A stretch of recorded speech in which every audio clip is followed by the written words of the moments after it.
Hey there, welcome to SI Now. It's Thursday, December 15th, and I'm Maggie Gray.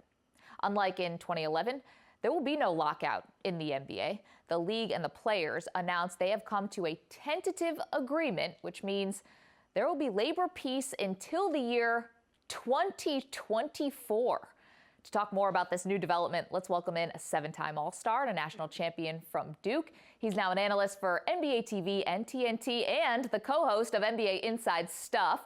Grant Hill joins me. Grant, take us inside the locker room. What are players going to be talking about with respect to the new CBA? Well, I mean, I think players and owners, and I think all of us who, in some form or fashion, work in and around the NBA, and fans included, are relieved. I think when you have these type of labor disputes, or at least collective bargaining agreements or negotiations, rather, obviously the negotiations. And sometimes there's posturing, there's leveraging, sometimes there's strikes, there's lockouts. And I just think the NBA, as sort of an honest fan and trying to speak objectively, is in a great place.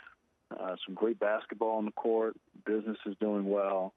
And so the fact that it appears that we have avoided any kind of work stoppage and have extended the length of the new deal to 7 years is really encouraging. And I think it speaks volumes of the leadership of the NBA, but also the NBA Players Association to get it resolved. You know, Grant, most of the players seem to be in agreement with you. They seem to be in favor of the deal. But there's one notable exception, and that is Draymond Green. He sent out a series of tweets, and it will only take me a few moments to read them back to you. It starts with deal, question mark, shaking my head, goes on to that's a heartbreaker, goes on to stand for something or fall for anything. Finally, one day we'll get it right, maybe. Is Draymond right to be skeptical? Did the players not get a fair deal? Well, I mean, I can't speak on behalf of Draymond. I mean, it's hard to totally interpret the meaning of his tweet. Obviously, it sounds like there's some frustration there, and it'd be interesting to know what that frustration is and more specific. But, I guess through my years as a player, as an owner now, so I certainly want to be careful in terms of what I say.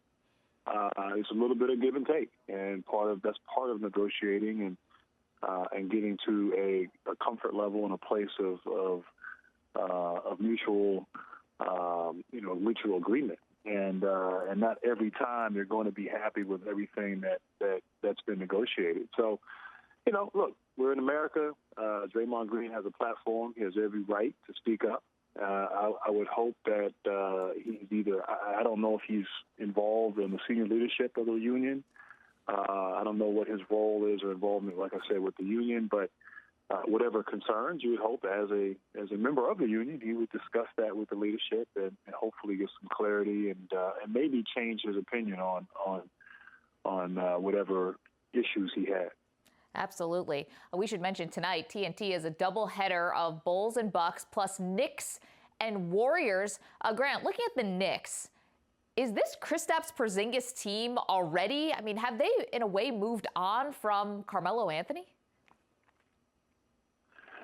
Well, I think they're still sort of figuring out. I mean, they had some injuries early on and kind of struggled out the gate. And then also you add all these players together, and a lot of new faces, new players from who are great players in their own right. And it just takes a minute to figure it out. But they're playing great basketball now, and Porzingis is doing an exceptional job. I thought he kind of started off slow, but he's played great ball. And, I think you have on that team, I really do believe, I think you have really good guys. And I think we get caught up sometimes in the media of sort of whose team is it and who's taking the last shot. But I just get a sense that there's a real sense of togetherness in that locker room. And I think the pressure of playing in New York, it forces you to really lean on each other. And so I think Porzingis is continuing to emerge and continuing to get closer and closer to his ultimate potential. And so it's encouraging, as someone who watches the game, and you saw what kind of fantastic rookie year he had, to be able to come back and be better and be more dominant at times. It's great. It's great for the league. It's great to have great young players developing. And it's great for the Knicks. It's great for the Knicks franchise, who for a long, long time has been sort of out of the mix, and now is back to being relevant, and there's a lot of excitement there in the Garden. Grant, who would be your quarter season MVP? Wow, there's been some really great play of players this year. I got to go with Westbrook.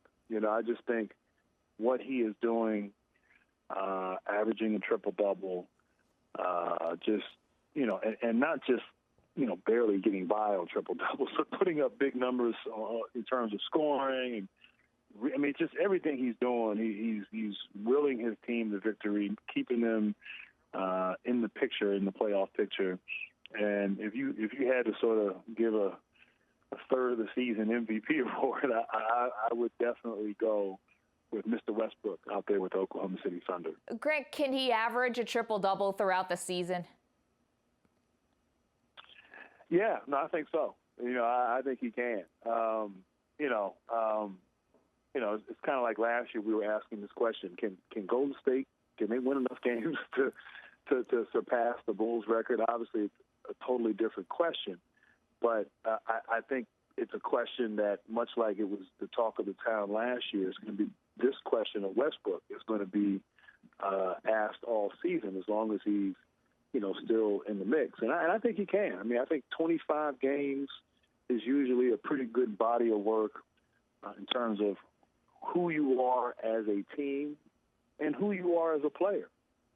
And Westbrook, everyone talks about, is it exhausting? Is it going to wear him out? And, I just think certain players have a certain kind of motor, certain stamina, a certain energy output necessary to dominate. And I think of the same amount of energy required from a Michael Jordan or Kobe Bryant to do what they did, I think it's really the same with a Westbrook. And so, barring injury, and obviously we know the game, you can get hurt at any time, I think if he can stay healthy and play the whole season, I think he will average a triple-double. You've put him in elite company there, Grant. I think I agree with you that he deserves to be there. Grant Hill, really looking forward to your interview with Boris Diaw of the red-hot Utah Jazz. That's coming up this week on NBA Inside Stuff. And also, of course, tonight's doubleheader, Bulls-Bucks, and then Knicks and Warriors. Grant Hill, always great to catch up with you. Thank you so much for the time. I appreciate you, and thank you for the time as well. Absolutely.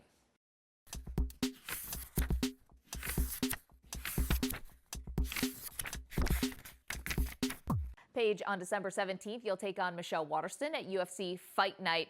Is there more pressure when you're headlining a main event than in a normal fight? There's definitely a lot of pressure, especially being the main event, but I'm really excited, and I put the same amount of pressure on myself no matter when I'm fighting. I just really like to win, so. Well, we can see you have one furry fan there. Who is that? This is Dennis? This is Dennis. He always likes to get his camera time. Is he a fight fan? He's a definite fight fan. He's a little scrapper. Very cute. Thanks for showing us that. Of course, Dennis knows, you've won 4 of your last 5 fights. Your last loss was against Rose Namajunas, and you claimed after the bout that you learned a lot about yourself. In what ways have you changed since that bout? Yeah, I've definitely learned a lot about how I can take a lot of pressure. I've never really been in deep water in a fight like I had before since I fought Rose. So it was definitely a good test for myself. I know I can get in deep water and still pressure through, but I also learned a lot of things that I needed to work on. And I know since that fight, I've worked a lot on trying to fix those areas where I made a lot of mistakes. Of course, and you're coming off a win. As for your next opponent, Michelle Waterson, she comes into the match with a record of 13-4. What challenges do you think she's going to bring in the octagon? I definitely think she's going to be the most athletic opponent I've ever fought. She has a great skill set. She was the atomweight champion of Invicta for quite some time. So I know that she's coming with a great skill set, but I know I have the capability to beat her. I'm really excited for this matchup. You are the 8th ranked strawweight in terms of UFC's rankings. Joanna Jędrzejczyk is number 1, but how much separates you and her in your opinion? It's kind of hard to really get an accurate measurement of the rankings right now because the strawweight division is still so new. And for me, I don't really care what the rankings are. I just hope to beat every opponent that the UFC puts in front of me, and eventually I will move up. Would you like a shot at Joanna right now, if you could have it? In 2 weeks, I'm fighting Michelle Waterson, and that's all that matters. So I plan on beating her, and then whoever the UFC offers me is the next fight that I'll take.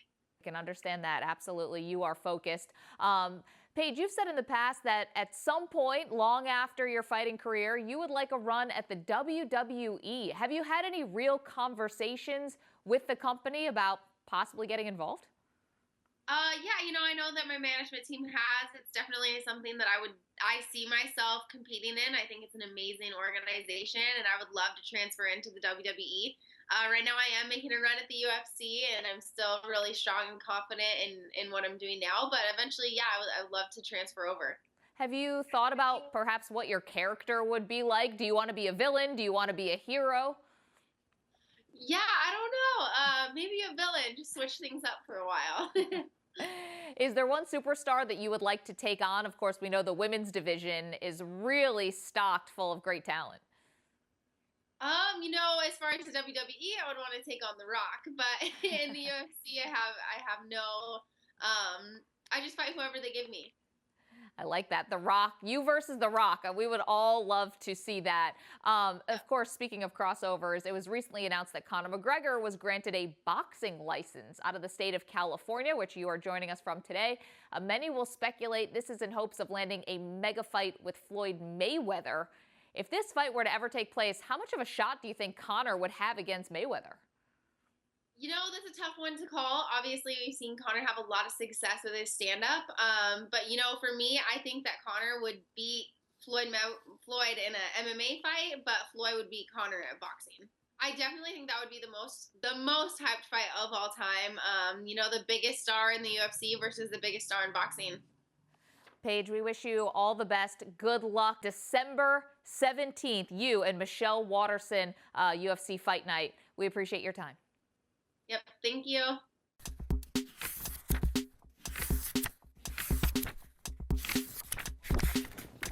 Looking forward to Paige's fight this weekend.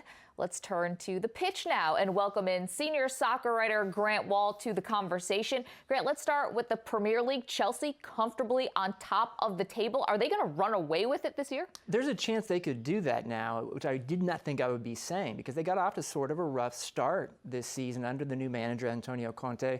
But now they've won 10 out of 11 in the league. They look really good, and suddenly this team that Jose Mourinho basically ran into the ground last year, that didn't even qualify for European competition, is now getting an advantage from that. They don't have midweek games in Europe to distract them, and they can focus everything on the Premier League. And he's gotten a lot out of Diego Costa. Conte moved to a 3-man back line. Ever since that happened, they've been winning games. Yeah, how else have they separated themselves? They've also given up the fewest goals in Premier League. Is that right? Yeah, and that's, I think, connected to this 3-man back line. It is something that you're seeing more and more often. It's kind of a tactical trend. And an Italian manager, you see it more there. But Antonio Conte is one of my favorite coaches to watch in world soccer. Watch this guy on the sideline. He is more energetic than his players. And it's a lot of fun to watch, but he's also clearly getting the most out of them right now. Yeah, I think even NFL fans might recognize a little bit. Maybe college basketball would probably be the right comparison there.